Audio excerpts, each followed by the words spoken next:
Hi friends, welcome to Sona Meena kitchen. இன்றைக்கி gas stove cleaning பார்க்கலாம் வாங்க.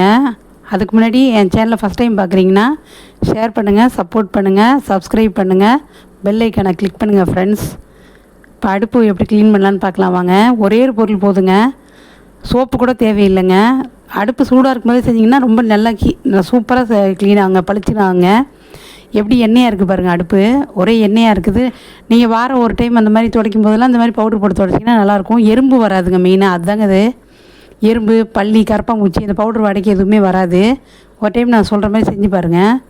அந்த கொண்டை தட்டு எல்லாம் கழட்டி எடுத்து வச்சுட்டு இந்த மாதிரி பவுட்ரு போட்டுக்குங்க. இது எக்ஸ்பிரியான பவுட்ருங்க, அதுவும் போடலாம். இல்லைன்னா கம்மி ரேட்டு உள்ள பவுட்ரும் போடலாம். போட்டுட்டு நம்ம ஒரு நியூஸ் பேப்பரு இல்லைன்னா அந்த மாதிரி டிஷ்யூ பேப்பரு இல்லை பழைய காட்டன் கிளாத் இருந்தால் கூட எடுத்துகிட்டு ஃபுல்லாக துடைக்கணுங்க. துடைச்சோன்னா அது அழுக்கு எண்ணெய் எல்லாம் வந்துடுங்க. ஃபஸ்ட் டைமு நல்லாவே ஃபுல்லாக துடைச்சி எடுத்த பிறகு திருப்பி ஒரு காட்டன் கிளாத்தை தண்ணியில் நினச்சிட்டு வந்து துடைச்சிங்கன்னா போதும். சோப்பு கூட வேணாங்க. ஒரு 2-3 வாட்டி துடைச்சிங்கனாவே பளிச்சுன்னு போயிருங்க. நமக்கு அந்த பிசு பிசுனே இருக்காதுங்க, நல்லா சூப்பராக இருக்குங்க. 2-3 வாட்டி நல்லா வைப் பண்ணி எடுத்துகிட்டு அதுக்கப்புறம் காஞ்ச காட்டன் கிளாத் வச்சு துடைச்சிங்கன்னா அடுப்பு சும்மா பளபளன்னு இருக்குங்க. செஞ்சு பாருங்கள் இந்த மாதிரி ஒரு டைமு. எறும்பு வராதுங்க. எங்கள் வீட்டில் எறும்பு வந்துக்கிட்டே இருந்தது. இப்போ எறும்பு வர்றதுக்கு கண்ட்ரோலாக இருக்குதுங்க. எனக்கு பவுட்ரு வாசனைக்கு வர்றது கிடையாதுங்க. நல்லா நீட்டாகவே இருக்குதுங்க. அதுக்கு தான் நான் சொல்கிறேன் இந்த மாதிரி ஒரு டைம் செஞ்சு பாருங்கள் அப்படின்ட்டு.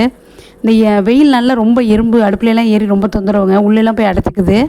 ஒரு அடுப்பு எரியவே கிடையாது எங்களுக்கு, கொஞ்சம் சிம்மாக தான் எரியுது. அது ரெடி பண்ணணும். அந்த எறும்பு போனதுனால தான் அடைச்சிக்கிச்சு. அதான் அடுப்பு மேலே எறும்பு ஏறாமல் இருக்கணும். அந்த மாதிரி பவுட்ரு போட்டு பண்ணி பாருங்கள், நல்லா இருக்குங்க, சூப்பராக இருக்குங்க. எண்ணெய் பிசுக்கெலாம் போயிட்டு பளபளன்னு இருக்குது பாருங்கள், எப்படி இருக்குது பாருங்கள், சூப்பராக இருக்குங்க. ஒரு டைம் செஞ்சு பாருங்கள். தேங்க்யூ, தேங்க்ஸ் ஃபார் வாட்சிங்.